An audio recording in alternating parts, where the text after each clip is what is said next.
دعوه ماليش دعوه. شفنا اسم حبيبي الموضوع ده بتاعك انت وانت اللي تخش.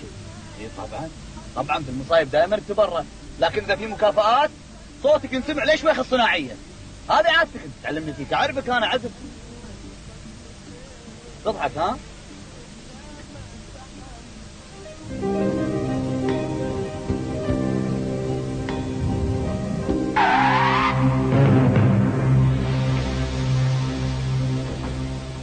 علامة شيء طيبة بغير تودرينا، ما تجيب لي شارة حمراء. ما في داعي تواسسنا، شوف سيارتك ايش كثر يكلف تصليحها وفكني لا تصرخ عاد. يعني هم غلطان ومصيرة تلطيم مرة ثانية. يا نسا العربية بتاعتنا نادرة، قطع غيرها مش موجودة ولا بتتبل الهملايا. ما شاء الله الظاهر ان الاستاذ دمه خفيف وايد. خلصوني كم تكلف سيارتكم ولو انها ما تسوى شيء. رجاء عن الغلط عن الغلط، الحين المرور ويعطي كل واحد حقه. ما في داعي للمرور، فكوني بس عاد.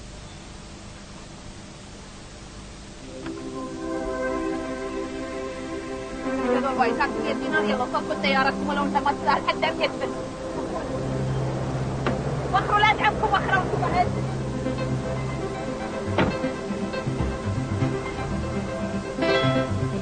تعال انت فلوسك، تعالي ما بيهم اخذيهم.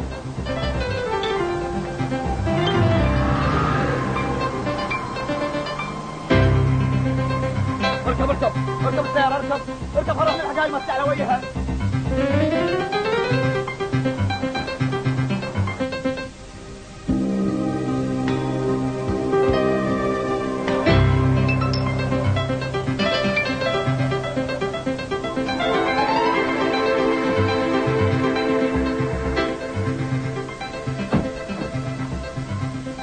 والله هذا وقته. شوف ايش سويت؟ بيني وبينك احنا اتهزقنا. حبيبي عبالك بس لها انا بطلع عيونها. بس انت فارغ غير في الكلام. في الاول الاستاذ احمد وختمت بالاستاذ. بس صدق علاء. يا اخي البنت حلوه، ما ادري على شنو شايفه نفسها حلوه بس مرمطت بيك الارض. ماشي يا ابو دم خفيف. يا عم انا كنت عاوز الطف الجو ولا كنت عاوز امسك في رقبتها. ايه عشان تودرس؟ ايه لا توضرني ولا وضرها، انا ماليش دعوه بيها خالص يا عم. حبيبي يقول لي ايش بنسوي؟ شلون نروح الجريده؟ بص احنا مش هنروح الجريده ولا حاجه. انا عندي فكره بمليون دينار لازم ننفذها بالظبط. بكره الصبح نروح المجله. انت ما تخش على رئيس التحرير، سيبني انا اخش له. ايش بتسوي؟ مالكش دعوه. يلا بينا بس دلوقتي. سيارتي يا عم سيبها ناخدها بكره الصبح. يلا.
مساء الخير.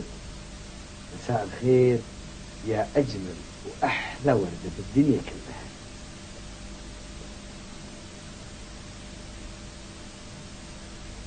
أقول حبيبتي وفاء، شوف قاعد تسرح الحزة؟ أنا قلت الحين هي ألقاها نايمة، لا وتحلم بعد.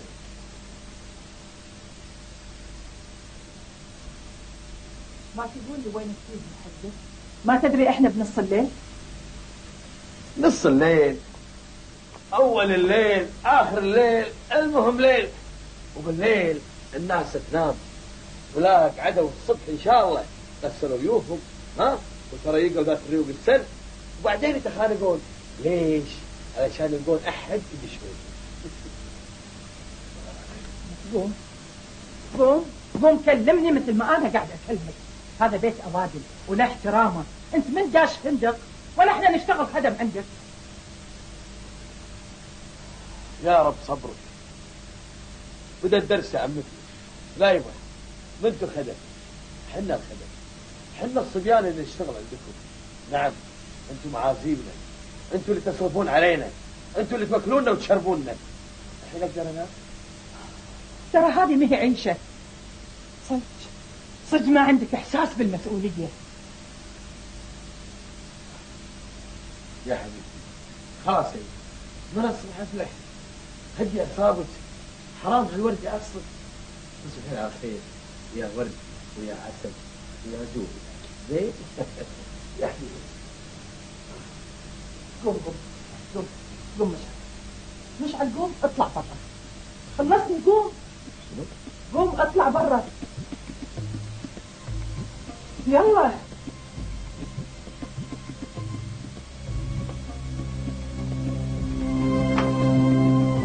روح رد للمكان اللي جيت منه. تفضل.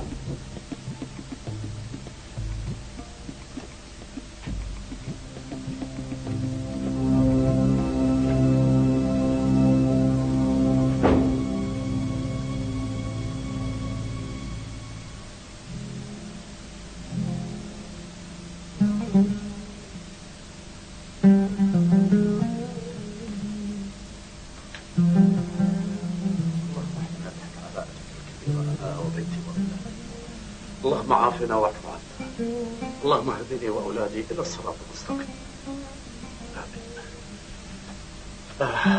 ما ادري العيال قاعده ولا كالعاده اروح اقعد. والله ما ادري عنهم يا ابو بكر كانوا قاعدين ولا لا. ان شاء الله اروح انا قاعد بعد الصلاه. تمام يلا.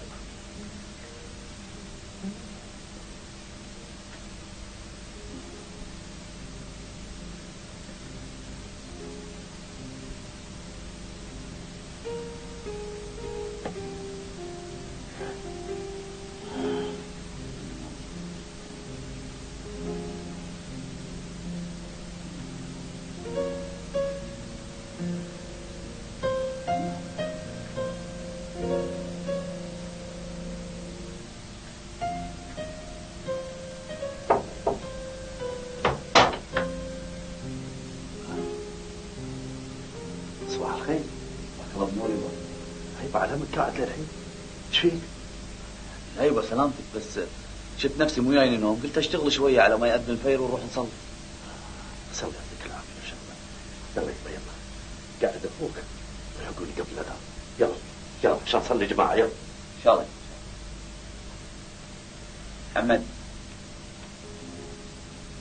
محمد يلا قوم بسك نوم يا اخي. اي نوم؟ وهو اللي ينام معاك بغرفة واحدة يعرف ينام؟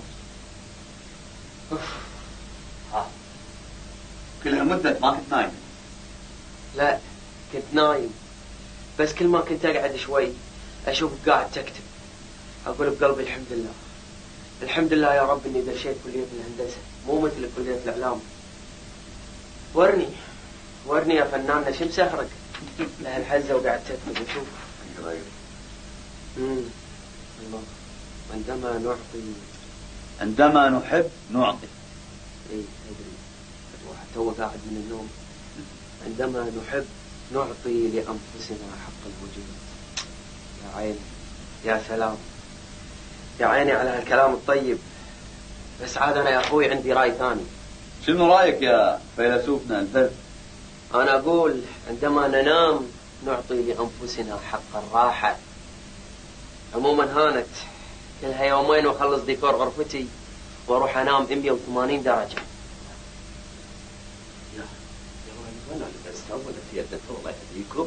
يلا يبا أذن ترى، خلينا نلحق على صلاة الجماعة. يلا يلا يلا يبا، يلا يلا عليكم بس. يلا قوم قوم.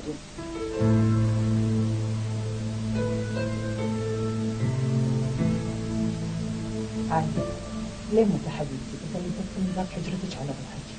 يعني لو بغيت اي ادخل هني لازم اخذ الاذن بالاول؟ ما علي يمه، تعودت من زمان اني ادخل علي باب حجرتي.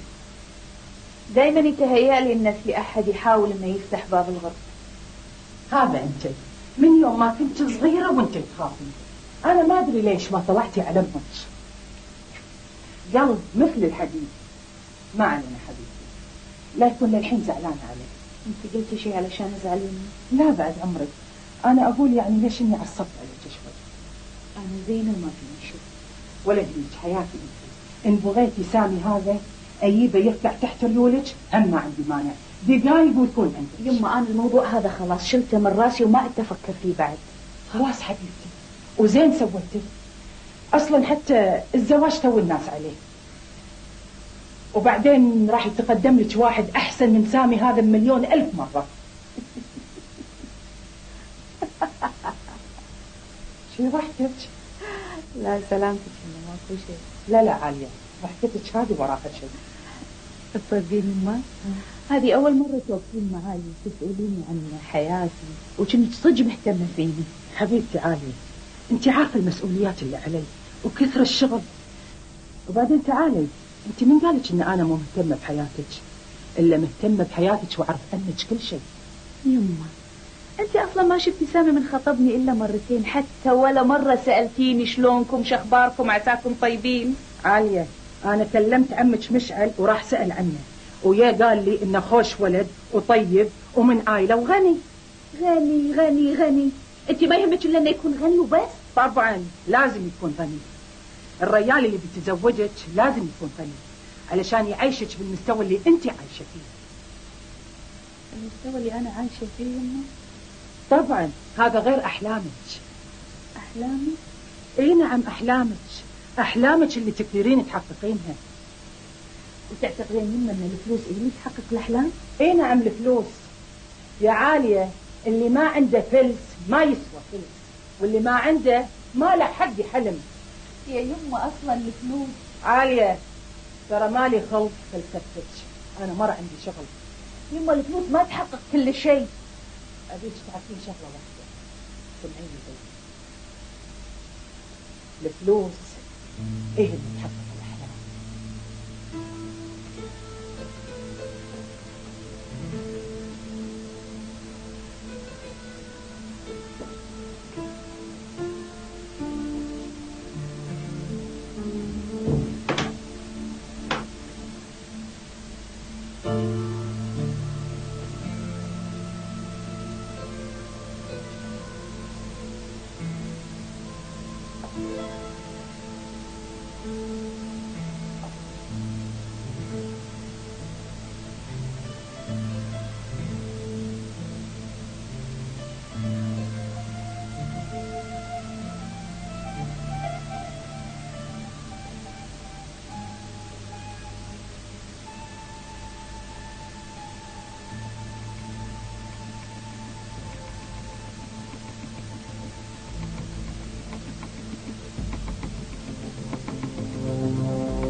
مشعل الله يستر. ايش فيك؟ شوفي اذا بتهاوشين ترى انا ماني خلق هواش. فيني نوم وراسي أول. ومن قال لك أنا جاي أتهاوش؟ يعني حقهم قاعدة فيه. أنا بروح الشركة. صدقيني يا فاطمة حسيني. يعني بتفهميني انك شايف تستأذنين مني؟ طبعا لا. أنت مو طلبت مني فلوس؟ قلت أقعدك قبل لا تروح عليك نومة. أنا كتبت لك شوف علشان تلحق تروح البيت تصرفها قبل لا تسكر. تفضل. عن إذنك.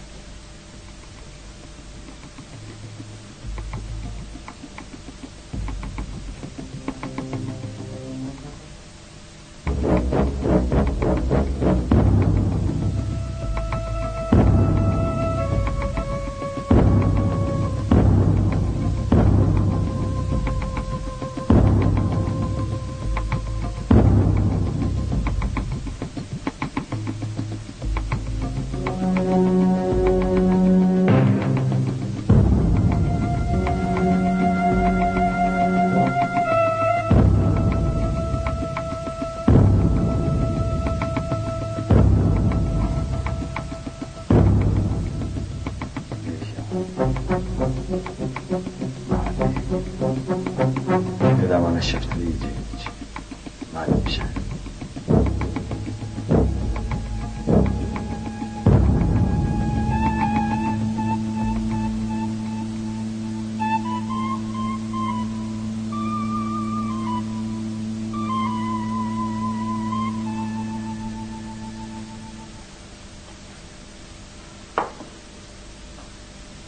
صباح الخير. هلا يمه، صباح النور، شلونك يمه؟ الحمد لله. ها ناوي تتريق ويانا قبل تروح كليتك ولا كالعاده؟ ما عندي وقت يما، يا دوبك الحق على المحاضرات. يما بغيت كم فلس كذي، تدري مصاريف الجامعه. انزين يا يمه، ليش ما خذيت من اخوك بدر؟ يما ما على بالي. تبين الصدق يما، قمت استحي كثر ما طلبت منه فلوس. انزين يا يمه، الحين بروح اجيب لك كم فلس تقدر فيهم لما اقول حق بدر. خلاص يمي، راح الكثير ما بقى الا القليل. كلها هالسنه وبفرحك بالشهاده الكبيره ان شاء الله. ويعسى الله يوفقك ان شاء الله يا وليدي واشوفك معنا. قول امين. يوفقني امين. لكن معرس خليه شويه، اول خلصي من بدر بعدين فكري فيني. انزين تعال يا يمه خلنا نعطيك الفلوس.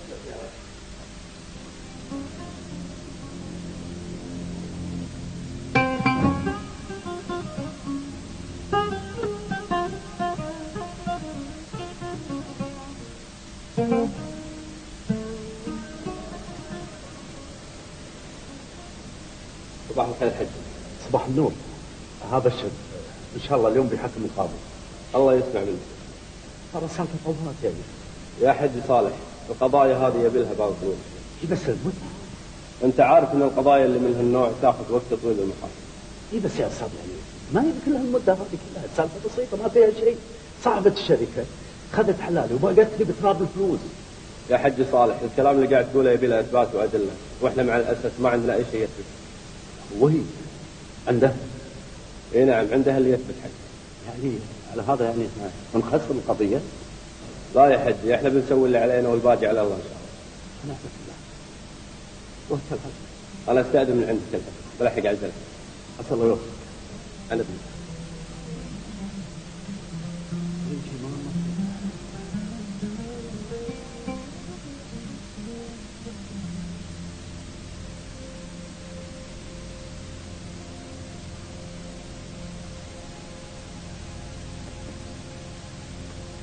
يلا بسرعة تروح تسبقني الوزارة. تحت أمرك على لا تنسى العقود. إن شاء الله تحت أمرك. مو تنسى، لازم تكون جاهزة العقود. أنا بعد ساعة راح أكون عندك في الوزارة، أوقع العقود وأرجع. طال عمرك لا تديني بال ولا تحاكيني، كل اللي وصيتيني عليه بيتم على حسب الأصول.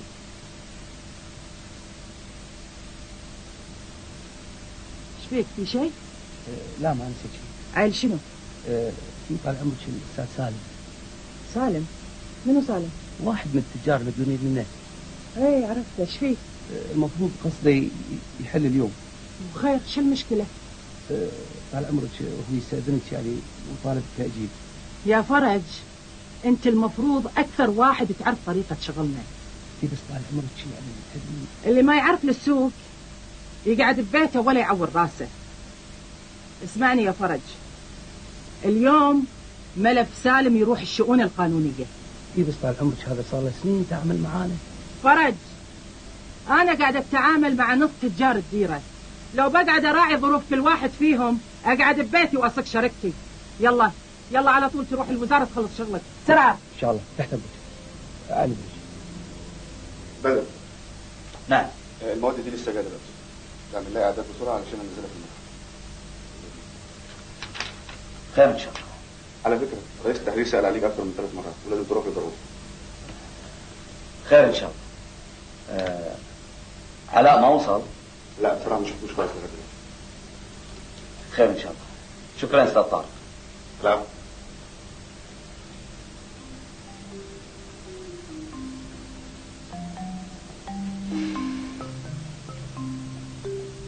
زين يعني هذا اللي فالح فيه. ما تخشش على رئيس التحرير، انا حخلص لك الموضوع ما تخافش. هذا كله ما يصير الا باليوم اللي بقدم فيه مقالتي حق رئيس التحرير. زين شنو يعني؟ اروح اقدم له المقاله واللي يصير يصير. هلا وكل انا صاحبي ما عندي استعداد اني اتنطط بين المستشفيات والمخاطر، ما فيها شيء. بعدين لازم يعطيني فرصه.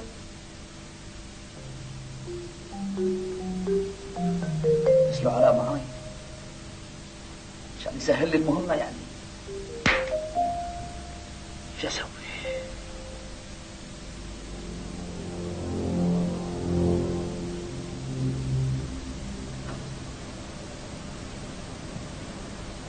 ما على يعني ان شاء الله نكسب النسبة.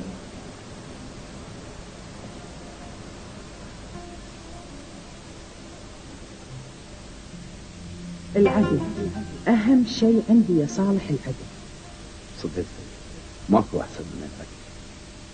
ودام إني أنا قاعد أربح بتجارتي ما في أي مشكلة إن أنت تربح معاي، وأنت يا صالح تستاهل. الله يكثر من أمثالك ويقدرك على فعل الخير. مثل ما أنت عارف تجارتك يا صالح ترى أنا ما أستفيد منها أي شيء، بس أنا على كثر ما أقدر أعين وأعاون. كثر الله من أمثالك وأنا تحت أمرك باللي تطلبين. أنا ما عندي طلبات، بس مثل ما تعرف البضاعة اللي طالبها أنت كبيرة. صحيح. وعلشان تاخذ البضاعة لازم يكون في ضمانات، هذا إذا ما عندك مانع. أنا مستعد باللي ترغب فيه. ترهن شركتك والعمارتين. بس رهن هذا وايد أكثر من قيمة البضاعة. يا صالح أنا ما قلت أشتريهم، أنا قلت ترهنهم، وبعدين دام إنك راح تدفع اللي عليك بموعده خلاص ونيتك صافية وطيبة، هني ما في أحسن من العدل.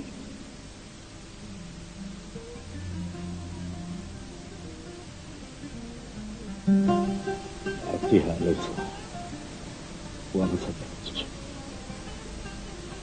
هذه النتيجة. لا إله إلا الله.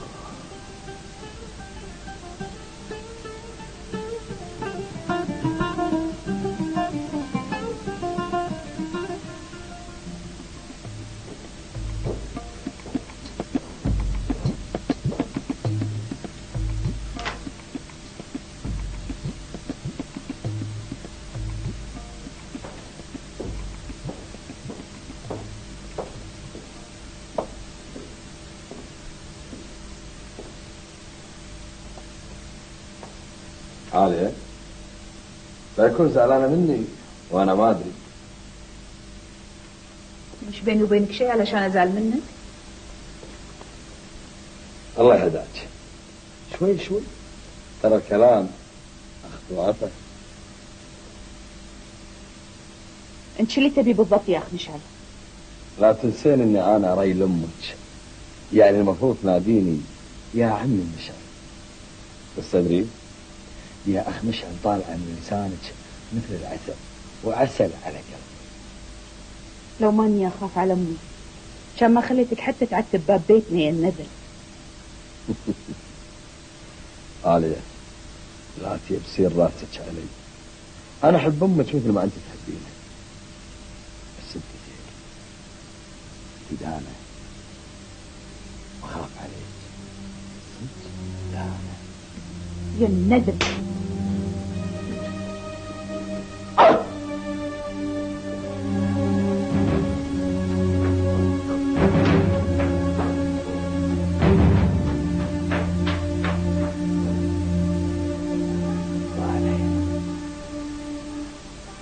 كل بداية ولها نهاية، ونهايتك على ايدي هذه.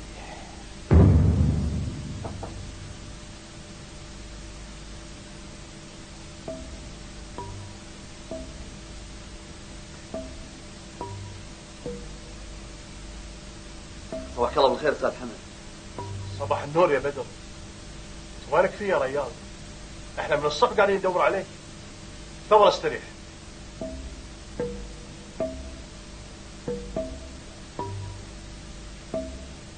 خير في شيء؟ ان شاء الله ما في الا الخير. انا بس حبيت اطمن عليك واشكرك يا بدر. تشكرني؟ تشكرني على؟ هذه هي الروح اللي اتمنى تكون موجوده عند جميع المحررين اللي في الجريده. انتم فعلا ما ترجع كذا. عارف سعادتك احنا عملنا الحادثه دي واحنا رايحين نعمل التحقيق، ورغم اصابتي الشديده لاني كنت مصر ان احنا نكمل التحقيق، لكن بدر اصر انه ياخدني عنده البيت يداويني. وبعد ما ربطني زي ما سيادتك شايف كده قلت له يا بدر لازم نروح نعمل التحقيق. فهو قال لي ايش حق تقوم وانت مكسر كده؟ انا قلت له اشجعوه، كلنا فداء للجريده. وبعدها رحت في غيبوبه، ما حسيتش بحاجه خالص الا النهارده الصبح. واول ما صحيت جيت جري على الجريده قبل ما افطر يا ريس. طال عمرك احنا المفروض نقدم لك المقال في معاده والامور بس هذه. انا حكيت لسعادتك كل اللي حصل وكل اللي عملنا يا ريس. خيرها في خيرها يا جماعه. المهم سلامتكم. على العموم عندكم راحه اليوم وباكر. انا ابيكم ترتاحوا. وبعدين انا امرت بصرف مكافأة التحقيق. كنكم خلصتوا؟ اي بس طال عمرك ايه يا بدر؟ ما الباش عملوا خلاص. بقول لك ايه؟ اطلع قدامي دلوقتي ما تفتحش بقك ولا كلمه، لحسن نفنش احنا الاثنين. خير في شيء يا جماعه؟ لا يا باشا ما فيش اي حاجه يا باشا. ده قالت ما في شيء انت ملقوم. طال عمرك انا هذه مقاله كتبتها واذا حبيت نشوف. خير ان شاء الله يا بدر. خلها عندي عشان اقراها بوقت ثاني. الحين توكلوا على الله وصرفوا مكافأتكم. ماشي يا باشا، ربنا يخليك لينا ويخلينا مكافاتك الحلوه يا ريس الرقايين.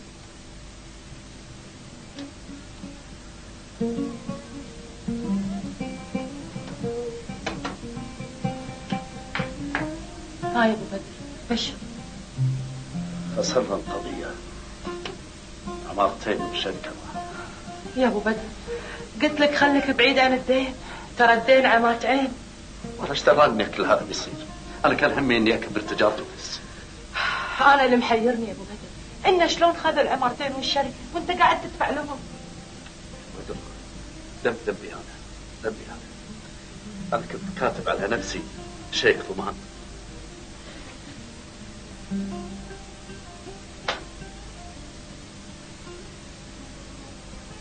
العقربة استغلت النقطة هذه ورفعت قضية علي بالشيك. فقدامي الأمر، يا أما السجن أو أني أتنازل عن الشركة والعمارة. آخ يا أبو بدر، بس لو تقول لي من هالعقربة هذه كم رويتك فيها؟ هذا كل اللي مكدرني يا بدر. كل هالسنين احنا متحملين صابرين وساكتين. العيال يا بدر، عيال. الحمد لله يا أبو بدر، رحمة الله واسعة. هالدكان اللي عندك على معاش بدر، مو مخلينا محتاجين شيء، والحمد لله على كل شيء. بدر هالمسكين ايش ذنبه انه يتحمل ويوقف وياي؟ هذا بدل ما انا اوقف وياه واساعده باول طريقه. يا ابو بدر الحمد لله، الله قدرك وربيت عيالك على الحب والطاعه، واحنا بخير يا ابو بدر دام انت بخير. ايش طيب وياه؟ عسى الله يخليك انت الى الرجل. تسلم لنا ان شاء الله، عسى الله يطول بعمرك وتشوف عيالهم وعيال عيالك. قول امين. تسلمي.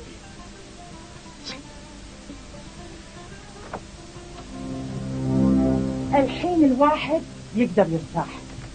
ألف ألف مبروك، طال عمرك ألف مبروك. الله يبارك بعمرك يا فرج. تدري ايش كثر راح تكون أرباحنا بهالمشروع؟ يلا أبيك أنت قول لي ايش كثر. وش حق أقول ايش كثر؟ ما أقول الله يزيد ويبارك إن شاء الله. تدري يا فرج شنو اللي مخليني أتحمل غبائك ومخليتك مدير الشركة بعد؟ العشرة طال عمرك، العشرة. لا مو العشرة بس، وجهك الحلو علي، وجهك دوم يجيب لي الخير. أشكرك طال عمرك، أشكرك. أنا قاعد أشتغل معاك في الشركة هذه من زمان، من على أيام المرحوم الله يرحمه ويغمد لأنه، وما تمنيت بحياتي إلا أني أشوفك مستانسة وسعيدة مثل ما أشوفك الحين.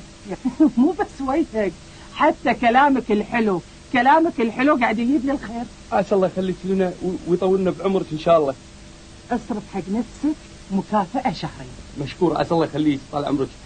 والموظفين علشان خاطرك وانت تستاهل يا فرج، وعشان وجهك حلو علي وكلامك حلو علي اصرف لهم مكافأة شهر. ومن هالإجازات؟ لا كذي انت مسختها وايد. انت تعرف زين يا فرج ان انا كلمتي واحدة. يلا روح شوف شغلك.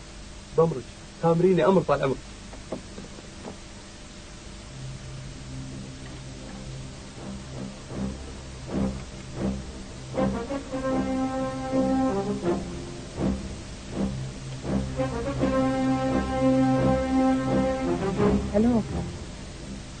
هلا يا طويل العمر، شلونك؟